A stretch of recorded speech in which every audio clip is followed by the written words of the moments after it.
అమూల్య చెప్పిన నిజంతో వల్లిని పుట్టింటి దగ్గర వదిలేసిన చందు ట్విస్ట్ అయితే అదిరిపోయింది. చివరి వరకు స్కిప్ చేయకుండా చూసేయండి. భాగ్యానికి ఫోన్ చేసి ఇక వల్లి అయితే చాలా ఆనందంగా మాట్లాడుతూ ఉంటుంది. ఏంటమ్మడు ఏమైంది, పండా కాయ అని అంటూ ఉంటుంది భాగ్యమైతే. అప్పుడు ఇక వల్లి అయితే పండేనమ్మా, ఇక పండైతే బాగా కూడా పండుతులా అలా ఇలా పండడం కాదు, బాగా పండిపోయి కుళ్ళిపోయింది కూడా అని అంటూ ఉంటుంది. అదేంటి అలా మాట్లాడుతున్నావు, ఇంతకీ ఆ వాయిస్ రికార్డ్ డిలీట్ చేసావా లేదా అని అడుగుతూ ఉంటే, ఆ వాయిస్ రికార్డు డిలీట్ చేసేసి ఆ నర్మదకి ఆ ప్రేమకి దిమ్మ తిరిగే షాక్ ఇచ్చానమ్మా అని అంటూ ఆనందపడుతూ మాట్లాడుతూ ఉంటుంది. అమ్మడు నువ్వు చెప్పేది నిజమేనా అని అంటూ ఉంటే, అవునే అమ్మ నిజమే, నేను చెప్పేది 100% నిజం.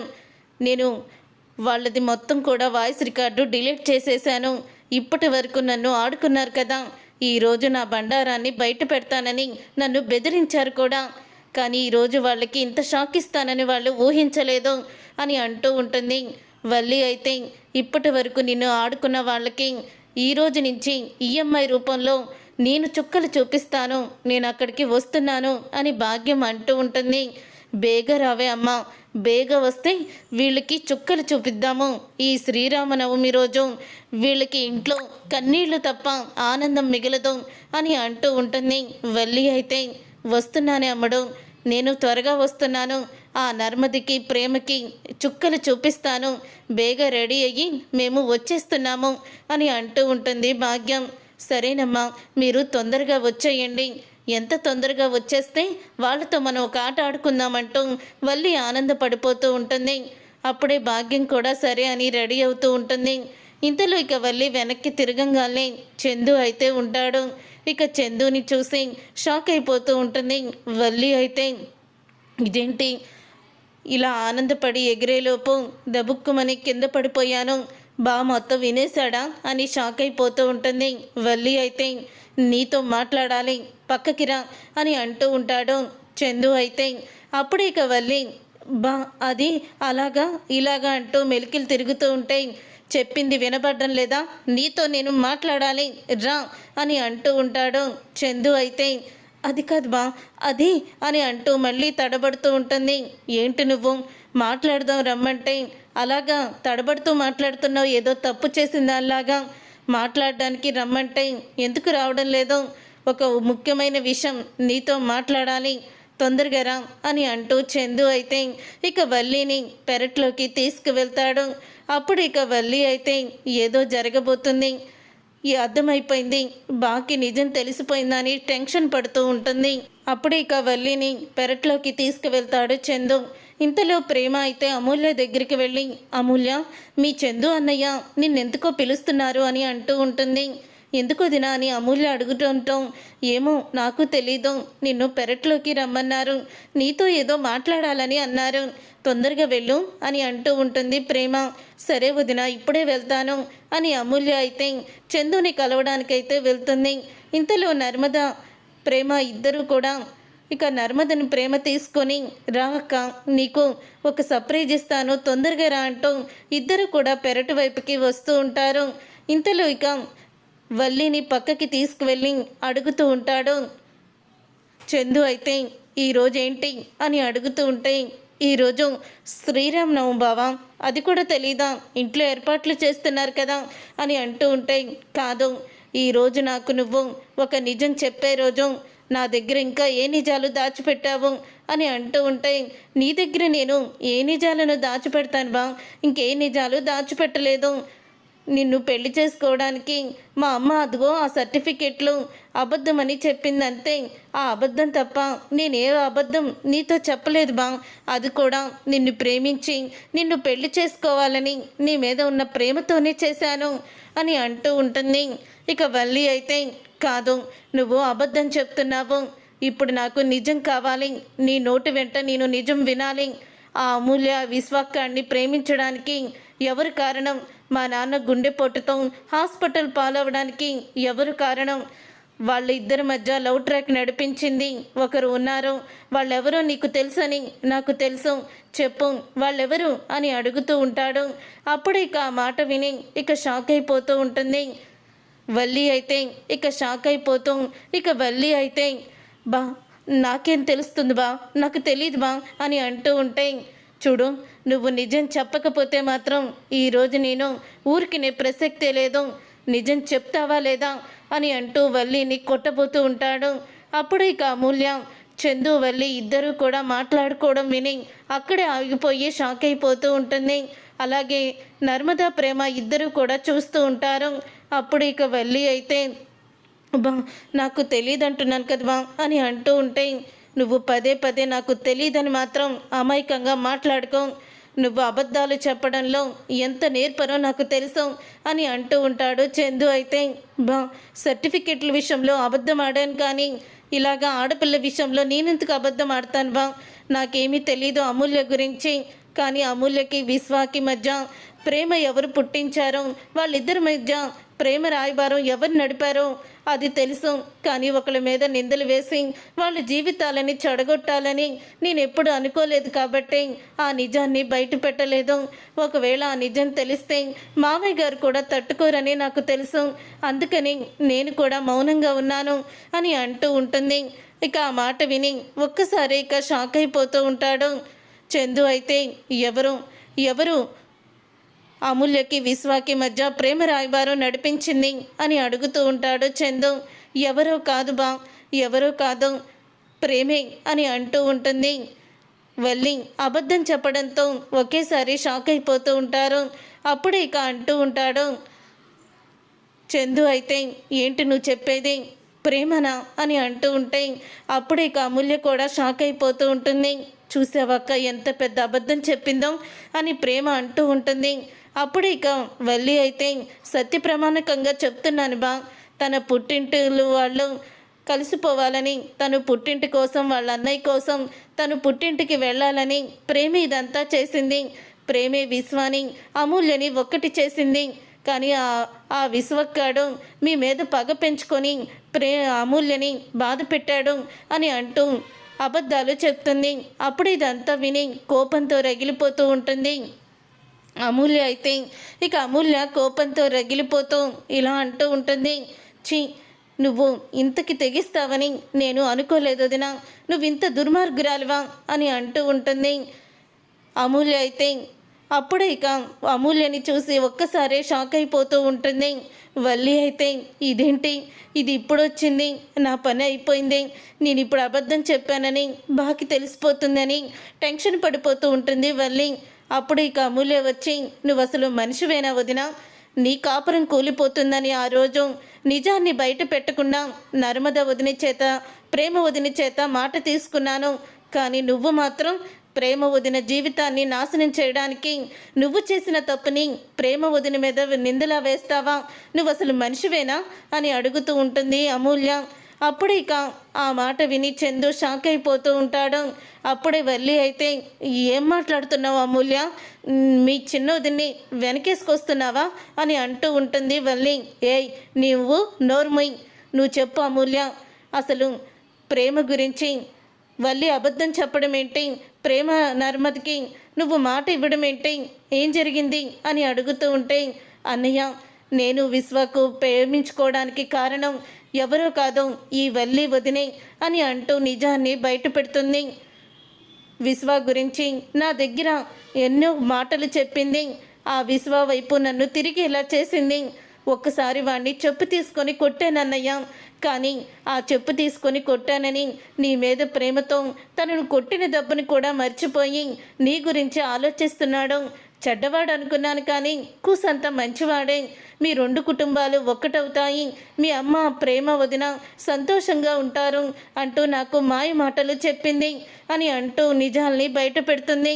అంతేకాదన్నయ్య, ఆ పెళ్ళి రేపనగా ఆ రోజు సాయంత్రం ఆఖరిసారిగా విశ్వ నీతో ఏదో మాట్లాడతానన్నాడు అని కరెంటు తీసేసి అందరూ పడుకున్న తర్వాత నన్ను బయటికి తీసుకువెళ్ళింది వల్లి వదినే, వీళ్ళ అమ్మ నాన్న కూడా ఉన్నారు అని అంటూ నిజాన్ని బయట పెడుతుంది.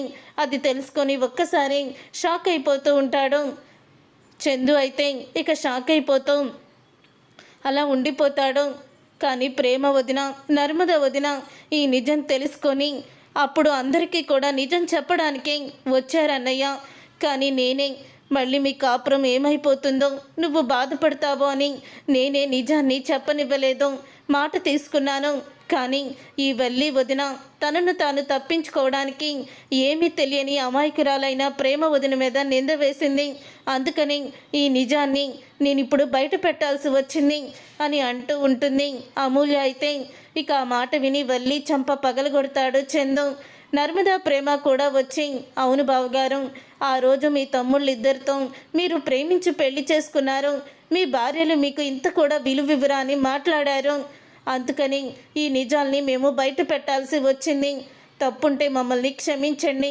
ఇక ఏ నిర్ణయం తీసుకుంటారో మీ ఇష్టం బావగారు అని చెప్పేసి ఇక అందరూ కూడా వెళ్ళిపోతారు. అలా వెళ్ళిపోయిన తర్వాత అప్పుడు ఇక వల్లి అయితే ఇక వణికిపోతూ ఉంటుంది, చందు ఏ నిర్ణయం తీసుకుంటాడో అని. ఇంతలో ఇక రాముల వారి కళ్యాణానికి అంతా కూడా సిద్ధం చేస్తూ ఉంటుంది. వేదవతి, ఇంకా అవ్వలేదా నీకు, టైం అయిపోతుంది అంటూ అడుగుతూ ఉంటాడు రామరాజు. శ్రీరామ శ్రీరామ, అసలు ఈ పండగల రోజు ఆడవాళ్ళకి ఎంత పని ఉంటుంది, మగవాళ్ళు ఇంత కూడా పని చేయకుండా ముస్తాబయ్యి కూర్చుంటారు, అన్నీ సర్దద్దా ఏంటి అని అంటూ ఉంటుంది వేదవతి. ఇంతలో పంతులు గారు అయితే వస్తారు. అమ్మా, అంతా సిద్ధం చేశారా అని అడుగుతూ ఉంటే, నమస్కారం పంతులు గారు, అన్నీ సిద్ధంగానే ఉన్నాయి రండి అని అంటూ ఉంటాడు రామరాజు. అయితే పంతులు గారు వచ్చేసారు కదా బుజ్జమ్మ, పెద్దోడిని వల్లిని అందరినీ పిలు అని అంటూ ఉంటాడు రామరాజు. రే నడుపోడా, నర్మదా, ధీరజ్, ప్రేమ, రే పెద్దోడా, అమ్మ వల్లి అంటూ రామరాజు ఒక పక్క, వేదవతి ఒక పక్క అందరినీ కూడా పిలుస్తూ ఉంటాడు. మేం కూడా కళ్యాణం చూడొచ్చా అని అంటూ వేదవతి పెద్దమ్మ వాళ్ళమ్మ ఇద్దరూ కూడా కళ్యాణం చూడడానికైతే వస్తారు. అయ్యో పెద్దమ్మ, ఎంత మాట అన్నారు, లోపలికి రండి అని అంటూ ఉంటుంది వేదవతి. అదేంటి పెద్దమ్మ అలా మాట్లాడుతున్నారు, నేను మీ కూతుర్ని, మీరు మీ కూతురింటికి ఎప్పుడన్నా రావచ్చు, ఎప్పుడన్నా వెళ్ళొచ్చు అని మాట్లాడుతూ ఉంటుంది వేదవతి. అవునత్తయ్య గారు, మనసులో ఎటువంటి విషయాలు కూడా గుర్తుపెట్టుకోకుండా చక్కగా రాముల వారి కళ్యాణం చూడండి అని అంటూ ఉంటాడు రామరాజు. అయితే అప్పుడే ఇక రామరాజు అలా అన్న తర్వాత పిల్లలు ఏరి అని అడుగుతూ ఉంటారు వాళ్ళు. ఇంతలో చందు అయితే వల్లి బట్టలన్నీ కూడా బ్యాగులో సదురుతూ ఉంటారు. బా, ఆ ప్రేమకి నర్మదికి ముందు నుంచి నేనంటే పడదు బా, అందుకనే వాళ్ళు నా మీద కక్షతో లేనిపోని చాడీలన్నీ చెప్పారు. నేను ఎప్పుడు వాళ్ళని సొంత తోబుట్టువులుగా చూడాలనుకున్నా, ఎప్పుడు కూడా వాళ్ళు నన్ను తోబుట్టులా చూడలేదు బా, ఎప్పుడు కూడా నన్ను పరాయిదానిలాగే చూశారు. మన ఇద్దరు కాపురాన్ని ఓర్చుకోలేక వాళ్ళిద్దరూ మన ఇద్దరిని విడదీయాలని కుట్రలు చేశారు బా, కుట్రలు చేశారు అని అంటూ ఉంటుంది వల్లి. అయితే వాళ్ళిద్దరూ కుట్రలు చేశారని నీకు తెలుసా, సాక్ష్యాలు ఉన్నాయా నీ దగ్గర అని అడుగుతూ ఉంటాడు చందు. నా దగ్గర సాక్ష్యాలు లేవు బా, కానీ మా అమ్మ మన పెళ్లి గురించి సర్టిఫికెట్ల విషయంలో అబద్ధం చెప్పింది తప్ప ఈ విషయంలో నేను ఎప్పుడూ కూడా నీకు నిజాలే చెప్పాను అని అబద్ధాలు చెప్తూనే ఉంటుంది వల్లి. నీకు అసలు మనస్సాక్షి అనేది ఉందా, ఆత్మాభిమానం ఉందా, ఇంత జరిగాక ఇన్ని విషయాలు తెలిసాక కూడా ఇంకా అబద్ధాలే చెప్పగలుగుతున్నావు, నువ్వు అసలు మనిషివా ఏమన్నానా అని అడుగుతూ ఉంటాడు చందు.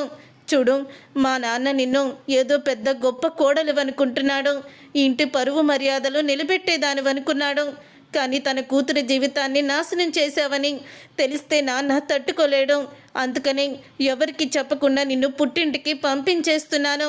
వెళ్ళు, మీ అమ్మతో కలిసి కుట్రలు కుతంత్రాలు మోసాలు చేస్తూ ఉండవు, ఈ జన్మలో నిన్ను క్షమించను. సర్టిఫికెట్ల విషయంలో ఏదో పొరపాటు జరిగిందిలే అని సరిపెట్టుకోవాలనుకున్నాను, కానీ నా చెల్లి జీవితాన్ని నాశనం చేయాలనుకున్నా నిన్ను నేను అస్సలు కూడా క్షమించను. ఈ జన్మలో నువ్వు చేసిన తప్పుని ఎప్పటికీ కూడా నేను మర్చిపోను అని అంటూ ఉంటాడు చందు. అయితే బా, అలా అనుకు బా, నేను తట్టుకోలేను, నువ్వంటే నాకు ప్రాణం బా, నీకోసం ఇదంతా చేశాను అని అంటూ ఉంటే, చీ దుర్మార్గురాలా, నా కోసం ఇదంతా చేయడం ఏంటి, ప్రేమ అంటే ఇది ఈ విధంగా నా ప్రేమ చూపించడం, కుటుంబాన్ని ముక్కలు చేసి తోటికోడల మీద నిందలు వేసి ఆడబడుచు జీవితాన్ని నాశనం చేసి మామగారిని హాస్పిటల్ పాలు చేసి నువ్వేం బ్రతుకుదామనుకున్నావు, నా కుటుంబాన్ని నాశనం చేసిన నిన్ను భారీగా ఎలా ఒప్పుకుంటాననుకుంటున్నావు, రా నువ్వు ముందు బా. అది కాదు బా, నన్ను మా ఇంటికి తీసుకువెళ్ళొద్దు ప్లీజ్ బా అని అంటూ బ్రతిమలాడుకుంటూ ఉంటుంది వల్లి. ఇక బైక్ ఎక్కించుకొని ఇక వల్లినైతే పుట్టింటికైతే తీసుకువెళ్ళిపోతాడు. చందు అయితే ఇక పుట్టింటికి తీసుకువెళ్ళిపోయి అప్పుడే దిగో తీసుకో తీసుకో బ్యాగు వెళ్ళు అని అంటూ ఉంటాడు. వెళ్తానులే అని అంటూ ఉంటుంది వెళ్ళు నాటకాలు ఆడకుండా వెళ్ళు అని అంటూ ఉంటాడు. నీలాంటి దాన్ని పెళ్లి చేసుకున్నందుకు నేను ఎంత ఆవేదన పడుతున్నానో తెలుసా. ఛీ నువ్వింత దుర్మార్గురాలవని అనుకోలేదు. వెళ్ళి నీ పుట్టింట్లోనే ఏడు అని అంటూ ఉంటాడు. మా నాన్న కోసం ప్రేమించిన అమ్మాయిని వదిలేసుకున్నానే. మా నాన్న చూసిన సంబంధం ఏదైనా సరే చేసుకోవాలనుకున్నాను. కానీ నీలాంటి దుర్మార్గురాలు దొరుకుతుందని, నా జీవితంలోకి వస్తుందని, నా కుటుంబాన్ని నాశనం చేసే రాక్షస అనుకొని నేను అనుకోలేదు. ఆ రోజు 10 లక్షలు ఇమ్మంటే తల తాకట్టు పెట్టి ఆ సేటు దగ్గర నేను డబ్బులు తీసుకుంటే ఆ విషయంలో కూడా నాకు నరకం చూపించారు. సరేలేని ఒప్పుకున్నాను. తర్వాత డబ్బులు తిరిగి ఇచ్చారు కదా అని ఆనందపడ్డాను. కానీ మీ కుటుంబమే మోసాల కుటుంబం అని తెలుసుకోలేకపోయాను. వెళ్ళు, నా జీవితంలో ఇంకెప్పుడూ కూడా నువ్వు రావద్దు. నిన్ను చూస్తుంటేనే అసహ్యం వేస్తుంది. త్వరలోనే నీకు నేను విడాకులు ఇస్తాను అని అంటూ ఉంటాడు చందు. అయితే ఇక చందు మాటలకి షాక్ అయిపోతూ ఉంటుంది వల్లి. ఇక ఏడ్చుకుంటూ ఇక వల్లి అయితే పుట్టింటికి వస్తూ ఉంటుంది. ఇంతలో ఇక భాగ్యం అయితే రెడీ అవుతూ ఉంటుంది వెళ్ళడానికి. ఏమే భాగ్యం తొందరగా రా వెళ్దాము అని అంటూ ఉంటే ఇంతలో బ్యాగ్ తీసుకొని వల్లి అయితే రావడం చూసి అప్పుడు ఇక భాగ్యం అయితే అమ్ముడు నువ్వే వచ్చేసావా, మేమే వద్దామని రెడీ అయ్యి వస్తున్నాం, అప్పుడే వచ్చేసావా, ఏంటమ్ముడు అలా ఉన్నావు, రా లోపలికి రా. అవును చేతిలో ఆ బ్యాగ్ ఏంటి అల్లుడి గారికి తెలియకుండా అక్కడేమైనా నగలు డబ్బులు తీసుకొచ్చేసావా ఏంటి అని అడుగుతూ ఉంటుంది భాగ్యం నవ్వుతూ. ఆపండి అయిపోయింది, నా జీవితం సర్వనాశనం అయిపోయింది. మీ వల్లే మీరు చేసిన మోసాలు, మీరు ఆడిన అబద్ధాల వల్ల నా జీవితం సర్వనాశనం అయిపోయింది. నన్ను ఇంట్లో నుంచి బయటికి గెంటేశాడు అని అంటూ ఏడుస్తూ ఉంటుంది వల్లి అలా ఏడవడం చూసి షాక్ అయిపోతూ ఉంటుంది భాగ్యం. ఏంటి అమ్ముడు నువ్వు చెప్పేది, అల్లుడు గారు నిన్ను బయటికి గెంటేయడం ఏంటి అని అడుగుతూ ఉంటే అవునమ్మా, మొత్తం నిజాలన్నీ బయటపడిపోయి ఆ విశ్వాతో అమూల్య ప్రేమ రాయబారాన్ని నడిపించింది నేనేనని, అమూల్య జీవితాన్ని నాశనం చేయాలనుకుంది నేనేనని అమూల్య ఆయనకి మొత్తం విషయాలన్నీ చెప్పేసింది. ప్రేమ నిర్మద నాటకమాడి ఆయనకి నిజాలు తెలిసేలా చేశారు అని అంటూ ఏడుస్తుంది. ఆ మాట విని ఏం మాట్లాడాలో తెలియక షాక్ అయిపోతూ ఉంటుంది భాగ్యమైతే. ఇక షాక్ అయిపోతూ భాగ్యమైతే అంటూ ఉంటుంది, ఏంటిదంతా ఇలా జరుగుతుందని అనుకోలేదు. ఆ నర్మదా ప్రేమ నీ జీవితాన్ని నాశనం చేస్తారని ఊహించలేదు అని అంటూ ఉంటే వాళ్ళు కాదు నా జీవితాన్ని నాశనం చేసింది, మీరు ఆడిన అబద్ధాలు, మీరు చేసిన మోసాలే నా జీవితాన్ని నాశనం చేశాయి అని ఏడుస్తూ ఉంటుంది వల్లి. అయితే తర్వాత పీటల మీద కూర్చోమని చందుని పిలుస్తారు. అప్పుడే ఇక నర్మద అయితే చందు బావా వల్లి అక్క లేరు, ఎక్కడికో బయటికి వెళ్ళారు అని అంటూ ఉంటే ఈ టైంలో ఎక్కడికి వెళ్ళారు, సర్లే పెద్దోడు వల్లి లేరు కదా, నడిపోడా నువ్వు నర్మద కూర్చోండి అని అంటూ ఉంటుంది వేదవతి. అప్పుడే రామరాజు ఇక పూజలో నుంచి లేచిపోయి ఇక పక్కకి వెళ్ళిపోతూ ఉంటే ఇలాంటి వాళ్ళు కూర్చొని పూజ చేస్తే నేను చెయ్యను అని అంటూ ఉంటాడు. అప్పుడే ఇక సాగర్ అయితే మీ ఆయనకి నేను కూర్చొని పూజ చేస్తే అది పూజ కాదట, నువ్వు మీ ఆయనే కూర్చొని సంతోషంగా పూజ చేసుకోండి అని అంటూ ఉంటాడు సాగర్. అయితే రే చిన్నోడా ప్రేమ పక్కన కూర్చొని నువ్వన్నా పూజ చేయరా అని అంటూ ఉంటుంది వేదవతి. అయితే అప్పుడే ఇక వేదవతి మాటలకి ధీరజ్ అయితే నేను దీని పక్కన కూర్చొని పూజ చెయ్యను అని అంటూ ఉంటాడు. అప్పుడు ఇక రామరాజు అయితే ఏమైందిరా, ఎందుకు నువ్వు అలా మాట్లాడుతున్నావు, ఈ ప్రేమ నా చెల్లెలి జీవితాన్ని నాశనం చేయాలని చూసింది అని అంటూ ఉంటే అప్పుడు ఇక చందు వచ్చి అసలు ఈ అమూల్య జీవితాన్ని నాశనం చేయాలనుకుంది. ప్రేమ కాదురా నా భార్య వల్లి అని అంటూ నిజాన్ని బయట పెడతాడు. అది విని రామరాజు ఒక్కసారి కుప్పకూలిపోతాడు. రే పెద్దోడా, ఏం మాట్లాడుతున్నావురా నువ్వు అని అంటూ ఉంటే, అవును నాన్న, అమూల్య విశ్వాగాన్ని ప్రేమించడానికి అంతా కూడా కారణం వల్లి అంటూ వల్లి చేసిన కుట్రలన్నీ కూడా బయట పెట్టడంతో ఒకేసారి రామరాజు షాక్ అయిపోతూ ఉంటాడు. ఇక రామరాజు షాక్ అయిపోతూ, ఏంట్రా నువ్వు చెప్పేది అని అంటూ ఉంటే, అవును నాన్న, మనం మోసపోయాము. ఆ వల్లి మనల్ని మోసం చేసింది. పెళ్ళి కూడా మోసం చేసి పెళ్లి చేసుకున్నారు అని బాధపడుతూ ఉంటాడు. రామరాజుతో చెప్పి చందు అయితే, అవును నాన్న అంటూ అమూల్య కూడా జరిగిందంతా చెప్తుంది. అప్పుడు ఇక నర్మద అయితే, అవును మావయ్య గారు, వాళ్ళు కోటీశ్వర్లు అన్న నిజం మాట కూడా అబద్ధమే అంటూ నిజాల్ని బయట పెట్టేసరికి రామరాజు కుప్ప కూలిపోతాడు. చూసారుగా ఫ్రెండ్స్, రాబోయే కథలో మరి పుట్టింటికి వెళ్ళిపోయిన వల్లి మళ్ళీ ఇంటికి తిరిగి వస్తుందా, ఏం జరగబోతుందనేది రాబోయే కథలో తెలుసుకుందాం. ఈ వీడియో మీకు నచ్చితే తప్పకుండా లైక్ చేయండి. మీరు చేసే ఒక్క లైక్ మాకు ఎంతో సపోర్ట్ని ఇస్తుంది.